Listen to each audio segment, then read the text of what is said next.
2024 October 27ஆம் தேதி விக்கிரவாண்டியில் முதல் முறையாக தன் கொள்கை திருவிழான்னு ஒரு கூட்டத்தை போட்டார் நம்ம டக்ளஸ் தளபதி விஜய் அவர்கள்.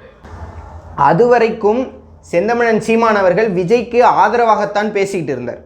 தம்பி வரணும், தம்பியும் அரசியல் செய்யணும், ஏன்னா மக்களுக்கு நிறைய ஆட்கள் தேவைப்படுறாங்க, அப்படியெல்லாம் ஆதரவாக பேசியிருந்தார். 2024 அக்டோபர் 27 விக்கிரவாண்டி கொள்கை திருவிழான்னு ஒரு கூட்டம் போட்டு அங்கே தான் முதல் முறையாக விஜய் அவர்கள் பேசுகிறார். அப்படி பேசும்போது என்ன எழுதி கொடுத்துருக்காங்களோ அதை ஒப்பிச்சுட்டு அப்படியே போயிருக்கணும். ஆனால் அவர் என்ன பண்ணார், ஒரு 4 செவத்துக்குள்ளே சீமான் அவர்கள் அவருக்கு சொன்ன அறிவுரை, இதை முன்னாடியே சீமான் பல ப்ரெஸ் மீட்டுகளில் சொல்லியிருக்கிறார். என்ன, தம்பிக்கிட்ட நான் பேசினேன், தம்பிக்கு நான் அறிவுறுத்தியிருக்கேன், இது கொஞ்சி விளையாடும் மீன்கள் இருக்கிற குளமோ குட்டையும் இல்லை, கடித்து குதறுகிற முதலைகள் இருக்கிற கூட்டமும், இந்த குளத்தில் ஒவ்வொரு காலையும் பாதுகாப்பாக பார்த்து வைக்கணும் அப்படின்னு நான் தம்பிக்கு அறிவுரை சொல்லியிருக்கேன் அப்படின்னு சொன்னார்.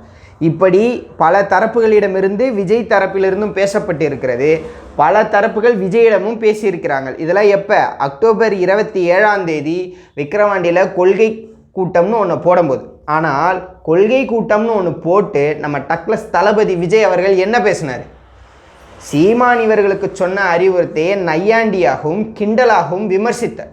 ஒரு சின்ன பையன், அறியாத பையன் பாம்பை கையில் எடுத்து விளையாடுவான், அந்த பசங்க சேர்னாங்க அப்படின்னு ஒரு அரசியல் தெளிவு முதிர்ச்சி இல்லாமல் பேசினார்.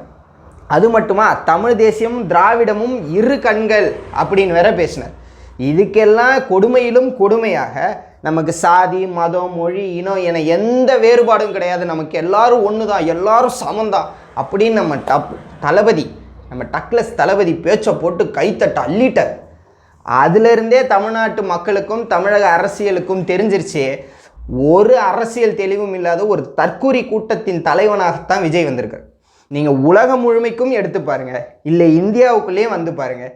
India is not a country, it is a united nation, ஐக்கியங்களின் ஒன்றியம். மொழிவாரி இனவாரி தான் இங்கு மாநிலங்கள் பிரிக்கப்பட்டிருக்கு.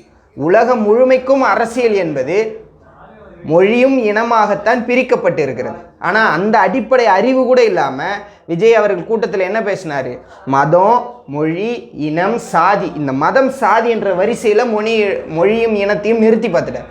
அப்பே தெரிஞ்சிருச்சு அவருக்கு அரசியல் தெளிவு என்பது